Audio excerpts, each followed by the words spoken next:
friend. Today I'm going to share the answer to the daylight saving battle. And I'm going to share 100 ways to improve your life. Let's go!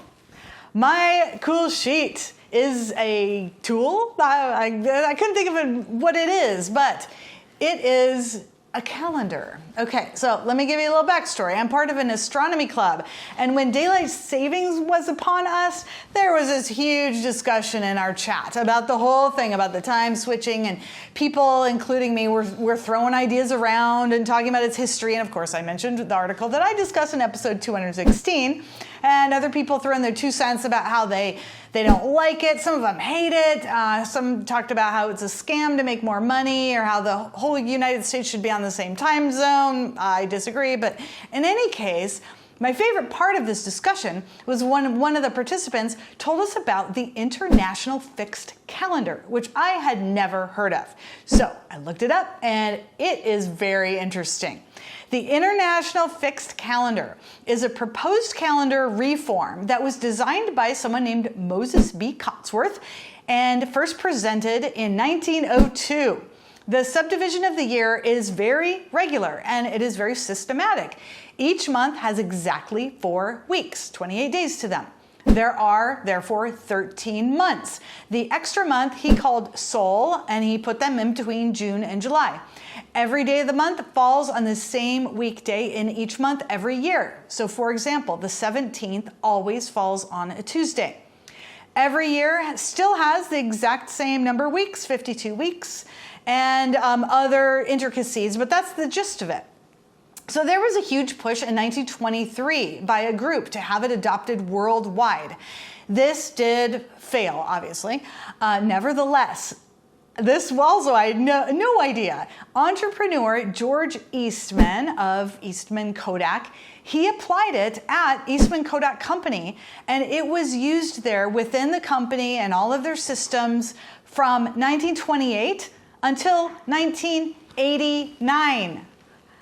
I sort of like how ours bounces around, but I found this really fascinating to learn about. The International Fixed Calendar. Whoa, now this sounds vaguely familiar, like I have heard about this one time, but I actually really like it.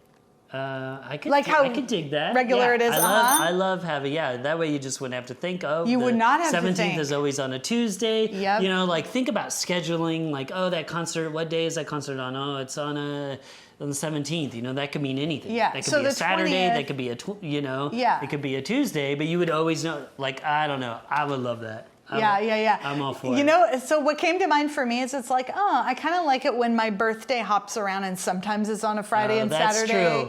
If you had that where your birthday was always on a Wednesday or something, exactly. or a Monday or whatever. It'd be like, man. But the people that had it on the weekend would be like, woo! Every single year, I got the Friday birthday. Friday, Saturday would be the 2 best birthdays, and all the rest would be like, that's true. I guess that's all right. But right now, I'm not into partying on my birthday anyway, so I'm all for it. But they did schedule of it. Yeah, they give all these good reasons for it that would save money and just simplicity and like academic calendars. Oh yeah, they would always start on the same day, and there wouldn't be all this weird juggernaut whatever happening. Yeah. I can't even imagine the financial impact on that kind of stuff. We don't even know how dramatic it would be and how good it would change it, but.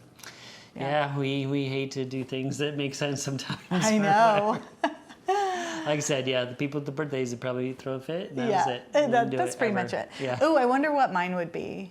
I think I'd be on a Tuesday. Oh yeah, we'd have to, because it's probably defined. Oh, okay. Yeah, so I'm assuming Sunday's first, Monday's second, Tuesday's third. Could be, yeah. So. That's very cool. And it's going to be super interesting to see what happens about daylight saving. Yes. It got passed in the Senate. I cannot believe it. Yep. So now the House would still have to pass it, and the president would have to sign off. But it might finally happen. That's wild. It's looking really promising for the first time in a long time. You know what was really interesting is the group I talked about that I'm in. I was in the minority. They all want standard time to be. You know, I thought everybody wanted daylight saving. And then all of a sudden, when they were finally talking about how they might and then all of a sudden, like, all these people came out of nowhere. And I don't know. I think people just like to argue sometimes, I swear. Or it's a little something. I don't know what's going on these days. But I was like, where were you all? Like, I've talked about this every year, all the time. And no one, even the people that are like, nope, I don't want it.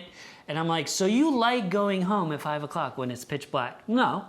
Well, that would change that. Oh. Yeah, I don't want it. Oh. Okay, touche. Good reasoning. Anyway, yeah, that's a whole other thing. Yes. Thank you. You're welcome. My cool sheet is going to be an article. This article is 100 ways to slightly improve your life without really trying.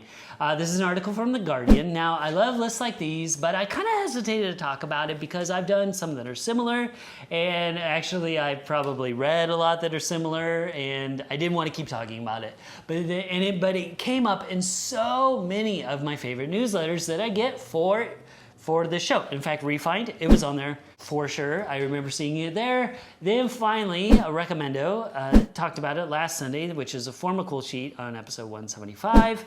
And I was like, all right, I'll finally check it out and look at it. And guess what? Everybody was right. There's a reason why it's on every single newsletter that I get. What separates itself from the rest of these kinds of lists is the without really trying part. And I really like that.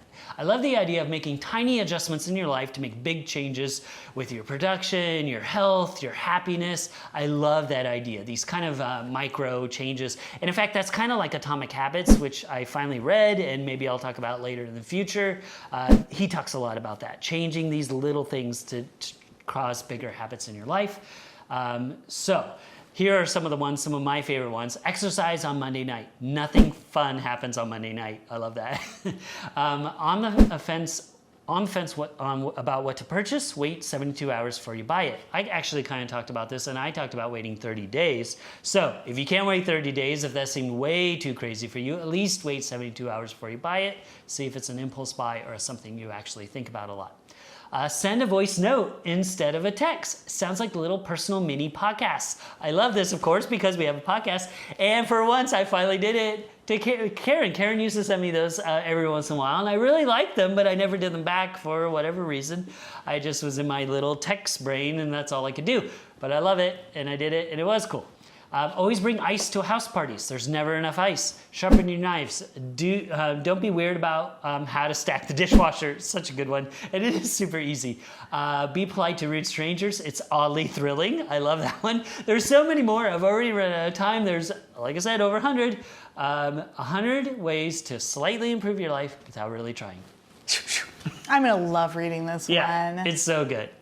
And you're right, like some of them are things I've either tried or I do, but there's a twist to them. Yes, here. Absolutely. Yeah, or yeah, I like that. It does, since it's because it's The Guardian and it's got that UK kind of British slant to it that's a little bit snarky, a little bit drier, but hilarious. I love it. And it's just a good reminder, even as these things, I know I should sharpen my knives. I know I should do some of these things, get up a little bit earlier and learn something new for the day, whatever it is. But just to look at this list again, and it's 100, so you can just pick one. It's like, I'm going to do this this week or this day or whatever. And it's cool. Yeah, makes a big difference, all these little changes. Excellent. Well, thank you. You're very welcome. And listener, if there's anything you want to learn more about, we have all of our show notes that have links to all the wonderful things that we talk about. You can go to 10bestest.com/betweenmusic. Thank you for joining us, friend. I'm Karen McFarland-Holman. And I'm Brian Hart. Let us know in the comments, do you think we could ever change the calendar? Probably not. But I would love it. And let us know what's your favorite way to improve your life. If you're enjoying the show, please give us a like and share it with a friend. Stay tuned next week for another great series of shows. And don't forget to stay curious.